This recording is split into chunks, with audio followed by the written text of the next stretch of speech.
Okay. Good evening, good afternoon, or good morning. My name is Keisuke Kojima, chair of the Boston chapter of IEEE Photonics Society. Today, we are very excited to have 3 photonic simulator companies so that we can learn about the latest photonic simulation technologies from devices to circuits. First, COMSO will be talking about multiscale modeling and optimization in photonic devices. Second, ANSYS will be talking about next generation photonic design. Finally, Synopsys will be presenting Synopsys Optocompiler, electronic photonic core design of photonic integrated circuits. Hopefully, we will have a better view of what the latest photonic simulators can do at the end of the talk. It is nice to have a large audience, not only from Boston and the Northwestern states. I see many people all over the US, Canada, and some from Europe and Asia.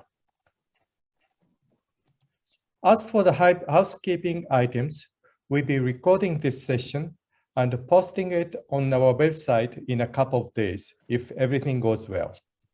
If for some reason editing is needed, it may take a little bit longer. You can write your questions in the Q&A tab, and the speaker will answer at the end of each talk. Each talk will be 25 minutes long, followed by a 5-minute Q&A session.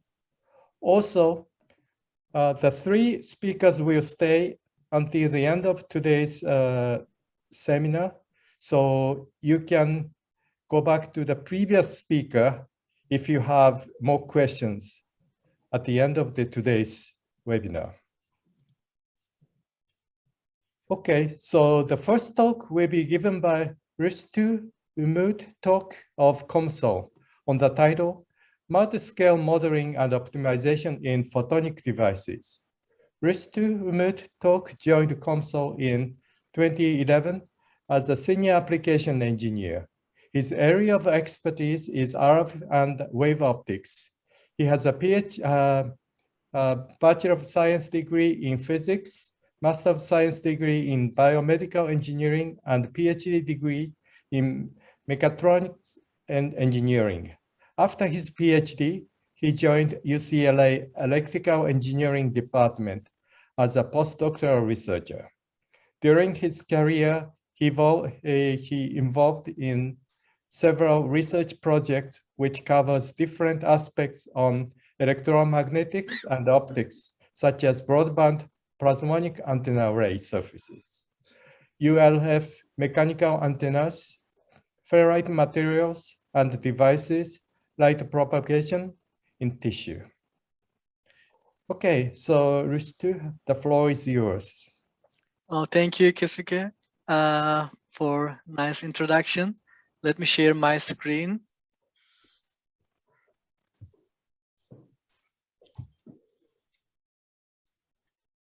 Okay, I believe you are able to see my screen, right? Yes. Okay. Today I want to talk about multiscale modeling and optimization in photonic devices. Why we choose this? Because we think these are 2 important issues in photonic or optic device simulations. In my talk, first, I want to define what is a multiscale problem and why it's a challenging problem to solve. And then I want to mention about what are our solutions to solve this kind of multiscale problems, such as one of the solutions could be beam envelope technique. If we have some conditions, we will talk about in details, and I will give some example model, which is a fabric pair resonator. And then another solution is coupling wave optics and ray optics in a single simulation. And I will also show you a sample model about this coupling between wave optics and ray optics. I will show a diffraction grating sample model. And then I want to talk a little bit about photonic devices. As you know, optimization is an important aspect of photonic devices, because most of the time we want to probably simulate the behavior of a filter, or we want to optimize the surface of a photonic structure. So optimization is an important part of photonic devices. So I want to introduce how we can solve these optimization problems in photonic devices. And mainly we are using some gradient-based methods, or we are also using gradient-free methods. And I will show some examples how we can use this gradient-based and gradient-free optimization methods for the optimization of photonic crystals, and also for optimization a broadband microstructure anti-reflecting coating. First, I want to define optical size and its implications in photonic device simulations. So why do we need a multiscale simulation tool, and why multiscale simulation is a problem for photonic industry? So generally, when we have a photonic problem, we know we want to work on a wavelength range. So this is the operating range of our device, and we have some geometries, or we have some structures which it interacts with light, or the light is propagating in this mediums. This could be an obstruction. This could be lenses and mirrors, and it could be a room or an environment. And how we define the optical size? Actually, optical size is related to the wavelength of operation of the device and the size of the optical device. If size of the optical device is much larger than the operating wavelength, then we say this problem is optically large. And if our wavelength is comparable to device dimension, then our structure is not optically large. And we have some different approaches to solve this different kind of problems. Generally, the mainly used approach for optical problems are we can use RF or wave optics, which is full wave formulation, which is basically solving the Maxwell's equations. And we can use this method if the geometry are on the order of wavelength, or the geometry could be larger than the wavelength, but it couldn't be overwhelmingly larger than our device. So RF on the wave optics take into account the wave properties, since we are solving the wave equations such as diffraction and interference. On the other hand, if the optical size of the device is large, generally we choose using ray optics. But as you know, ray optics is not an exact solution of the problem. It's just an approximation, and it ignores most of the wave properties of light, such as diffraction and interference. So in order to take into account the wave properties, we need to use we need to solve Maxwell's equations. In other words, we need to use finite element methods or finite difference time domains method. For both of them, especially for infinite element method, there's a thumb of rule. We need to use some mesh elements, and this mesh elements needs to be at least 1/5 of lambda in order to resolve the wave. For example, here you see some different meshing examples. In the first picture, the mesh size is lambda/5, and we can see the wave behavior. If we make the mesh a little bit coarser, like lambda/2, you see the image starts to blur. We can still see the wave properties, but it starts to blur. When we make it h is equal to lambda, so we are almost losing wave properties. We cannot resolve the wave properties of the light, And if we improve further the mesh, the result is just garbage. Why this is important? Because if the dimension of the device gets longer, if we have a three-dimensional geometry, then our number of mesh elements increases as cube of the dimension over lambda. So, for example, if we have a device hundreds or 1,000 lambda, and if it's a three-dimensional model, it is almost impossible to solve such kind of problems. So in most of the problems, it's an easy question, which method to choose. For example, in the left-hand side, we have a scatter on a substrate. And if we are interested in the near field distribution, it is obvious that we need to choose wave optics. On the other hand, if we are interested in a room lighting, if our geometry is much larger than lambda, it's also obvious we should choose just ray optics. The answer is easy. But there are some problems on which it is really difficult to answer these questions, and maybe we cannot use either method, or maybe we should use both method. For example, on the left side, we have a Mach-Zehnder modulator. This device is very long in one dimension. If we try to solve this with full wave simulator, it is computationally too expensive. But we can also not use ray optics, because since this is a basic and interferometer, the phase of the light is also important, because we have a interference. On the other hand, if you look on the right side, we have a diffraction grating. If our optical system, for example, a lens system or a more complex optical system contains a diffraction grating, which means we have some features on the grating which are comparable to wavelength, and we have some distances that light needs to propagate which are much larger than the wavelength. So this is a mixed problem. So we have some solutions for each kind of problems. For the left-hand side, we propose to use beam envelope method to solve this kind of problems.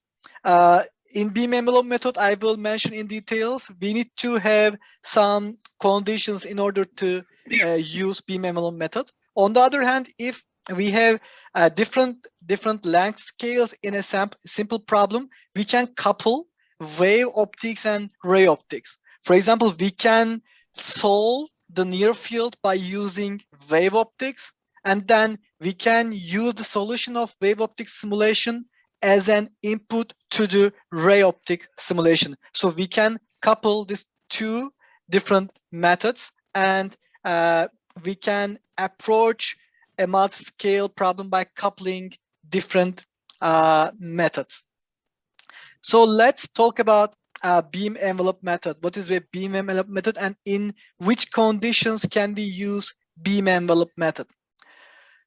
So as I mentioned before, we are using frequency domain electromagnetics if our geometry is comparable to wavelength, and we are using ray optics if which is much larger than wavelength. But in between, we have a method called beam envelope, which is also use finite element method, and it is not an approximation. It is not an approximate method. We don't, there is nothing we ignore in this method, but we need to have a good guess at the beginning to use beam envelope method. If we have a good guess, if we are able to make this guess, then beam envelope method is an exact solution for Maxwell's equations. So what is these conditions, and what should we know before we use beam envelope method? Here, there's a beam envelope. As you see, the electric field oscillates, and in order to solve the electric field, we need to resolve the wavelength of the operating frequency. But on the other hand, we can also write this beam envelope as a multiplication of the amplitude of the envelope function and a phase function. If we have a good guess for the phase function prior to the simulation, then the problem reduces to solve just the amplitude of the envelope function. Then at the end of the simulation, we can multiply the pre-known phase function, and then we can get a full wave solution for a problem in our hand. For example, in what kind of problems can we use beam envelope method? As I said before, we need to know the phase distribution everywhere in the computational domain, or we need to know wave vector prior to simulation in our wave vector. For example, we could have a wave propagation in one or two directions, or we need to know the phase everywhere in the computational domain. But this method is not suitable for scattering problems, because even we have a maybe plane wave at the beginning incident on this sphere, after scattering the wave vector is scattered in all directions. So this kind of problems are not suitable for beam envelope method approach. For example, these are the problems that we can use this beam envelope method. For example, we can solve a directional coupler problem in which our directional coupler is long in the direction of the page. And we can also, since this is an optically big problem and the phase of the wave is important for this problem, we need to use wave approximation. So this problem is convenient for beam envelope method, because we know the wave propagates in either z or minus z direction. And we can also simulate fiber to fiber coupling, in which we also need phase information, but also this is optically large problem.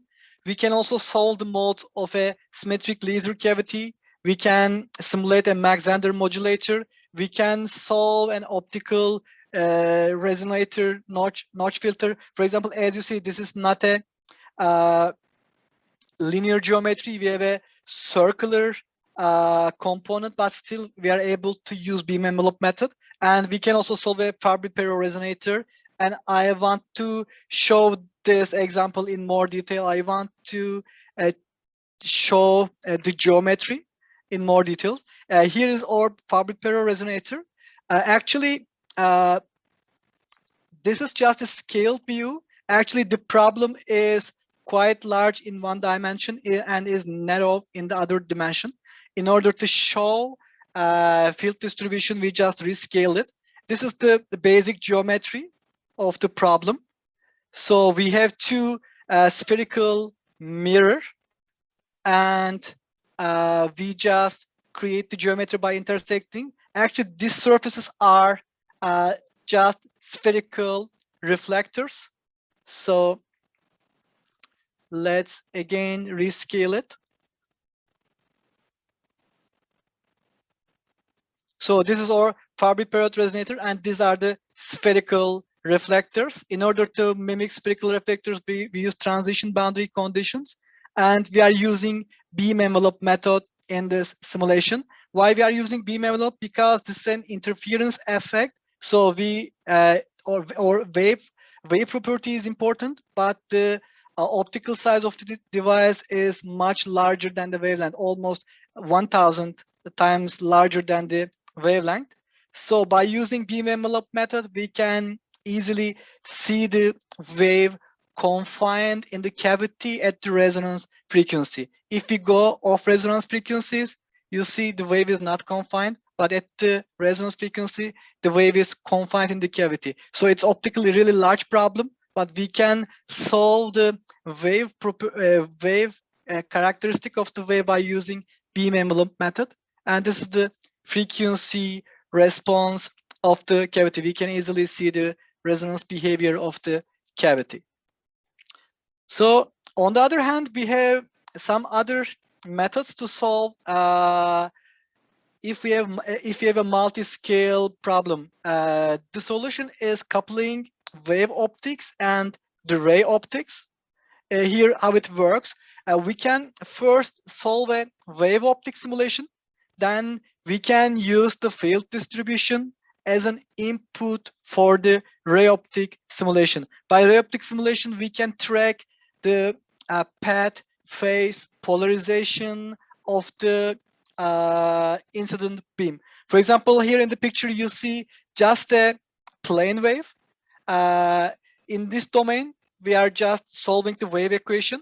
But on this boundary, we are just using the field distribution as a source for the ray optics, and we can propagate rays in large distances by using ray optics. So here are different examples.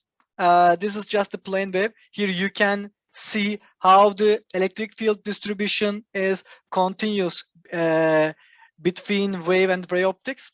Here we have a grating example. I will show this grating in more details. Here we are just solving the Maxwell's equation in a unit cell of a grating structure. Then we are using S parameters as input for the diffraction grating. Actually, we can calculate by geometrical optic. We can calculate the refraction or reflection angles, but we cannot calculate the intensity. Basically, the wave optics, by using ports, we are calculating the intensities of the light, and we can use this as source for ray optic simulation. And for example, if you have a grating structure in a large optical system, then you can just use the result of the wave solution as a boundary condition in a ray optic simulation. So we can just couple them together.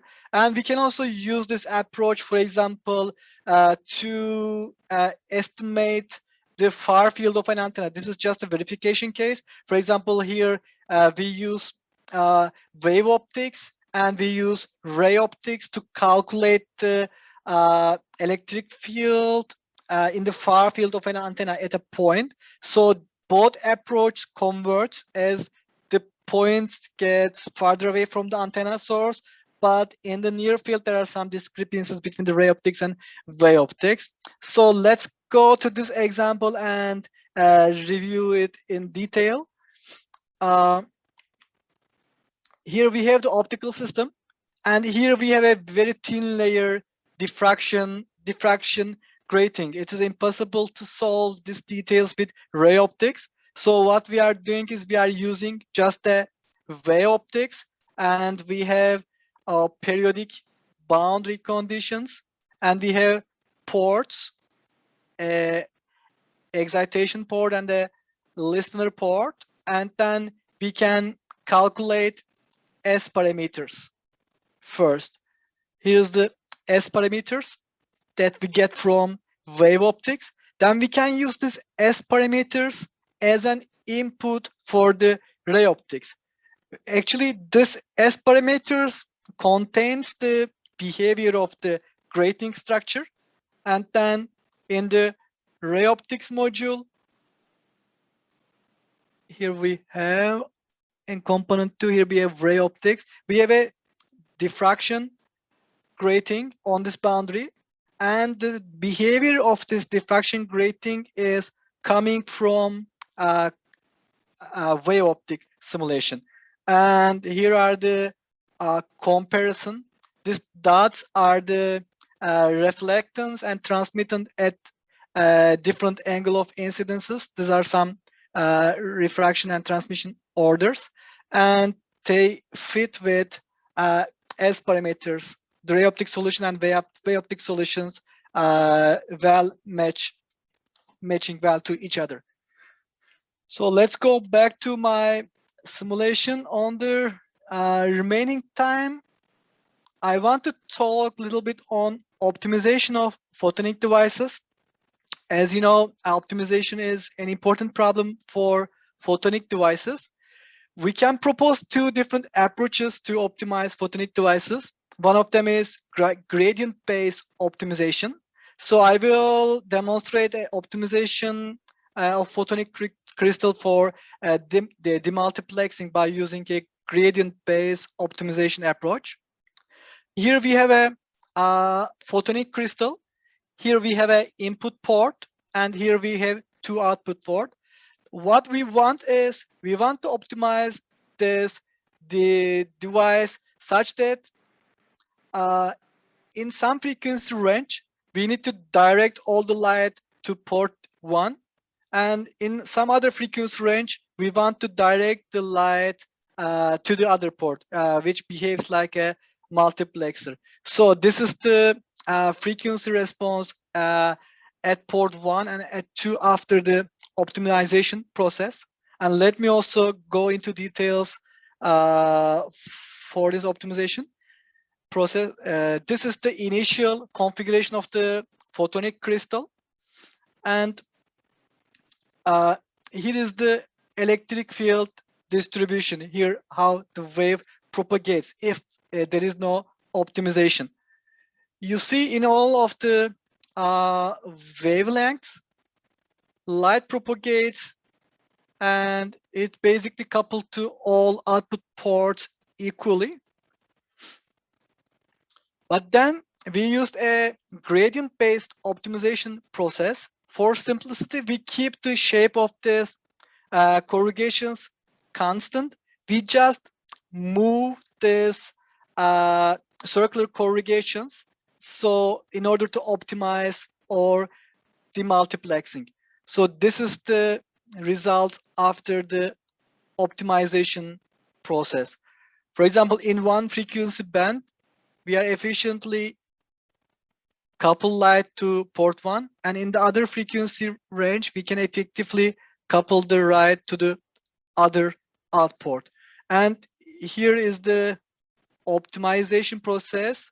As you can see, the discrepancies between the initial design and the optimized design.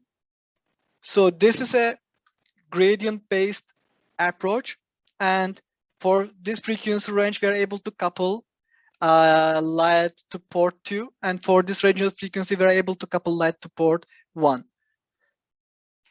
But sometimes in some problems, gradient-based approaches could stuck at some local minimums. Therefore, it's better to use gradient-free optimization approaches. I also want to demonstrate how we can use a gradient-free optimization technique for broadband optimization of microstructured anti-reflecting coatings.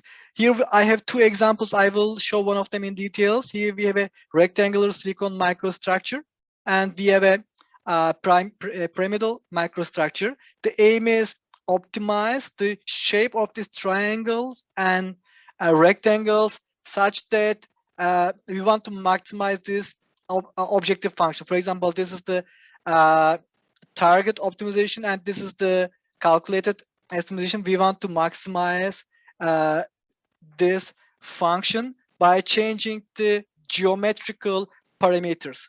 Let's see how it works. Before optimization, the transmittance is almost 20%, but after optimization, we have a broadband anti-reflecting coating, so you can see the transmittance approaches almost 100% in some part of the frequency regime. Let's also quickly show this optimization approach. This is the original geometry, and this is the transmittance of the optimized geometry, and this is the transmittance of the original geometry. This is the original geometry. We have a small rectangular shape, and this is the optimized geometry, and this is the difference between transmittance of optimized and non-optimized geometries. So here is the end of my presentation. Thank you for your patience. I am happy to get your questions if you have any. Thank you very much for your very interesting talk. If you have any questions, please write into the Q&A tab. I will ask you first a question. you show the example of combining different kind of modules, and I believe you can do it very seamlessly within your simulator. But I'm just wondering, can I take your output, for example, and bring it to other simulator, or vice versa? Can you do it theoretically? Maybe a little bit tedious, but may I? Oh, you mean the opposite? For example, I show how to get field distribution from wave simulation, and we used it as an input in the ray optic simulation. Do you mean the opposite is also possible or not? No, no. I mean, let's say if I simulate in another simulator, not from your company, but from a vendor, but no, they use okay. And Yeah, I think it is, of course, doable. You can export the data in some format and you can maybe use in another software. It could be possible. But yeah, here it is quite simple to do it everything in just one platform. yes. Actually, since we have a multi-physics problem, yeah, it is a convenient problem to do it in one software, but it is also doable, I believe. Okay, thanks. You're welcome. Here I have a question from Sherry. Can you comment on your ability to couple optical simulations with thermal or electrical simulations? Oh yes, actually, since we are a multi-physics simulation device, it is really easy to couple any optical simulation with thermal or microfluidic or any kind of other physics. You can easily couple them. For some commonly used couplings, we have some built-in tools. You don't need to do anything, but for some physics to couple them, you need to do your own coupling methods. Thank you. The second question is from Mark. Can you include multi-layer dielectric or optical coatings in your simulations? Oh yes, we can. We have a feature to add multi-layer dielectric optical coatings. Yes, it is really simple. Thank you. And another question is from Felipe. Is the gradient descent done numerically over a grid of design parameters, or this is automatic differentiation? Actually, I believe it's a gradient descent done numerically over a grid of design parameters, I believe, but I'm not expert in the optimization modules, but if you reach us, we can get right answer in more details about optimization procedure. Okay, thank you. There's one more question from Sherry, follow-up. How are they linked? Can the simulation go back and forth between the optical and the electrical or thermal domain, or do you run one and then the other? Oh, actually, both of them are possible. For some simulations, we have a two-way coupling, but for some simulations, we have one-way coupling. For example, if you have a electrical heating problem, sometimes the electric field absorbed and it produces heat and it increases the temperature, and the increasing temperature also changes the electrical properties of the material. In those cases, we have some two-way coupling, but in some cases, you can ignore the change in the electrical properties due to temperature. In those cases, we have also some sequential solving methods. Okay, thank you very much, Ristu. And Ristu will be available after 8:30 also if you have follow-up questions, some more questions. Okay, so then we will move to the second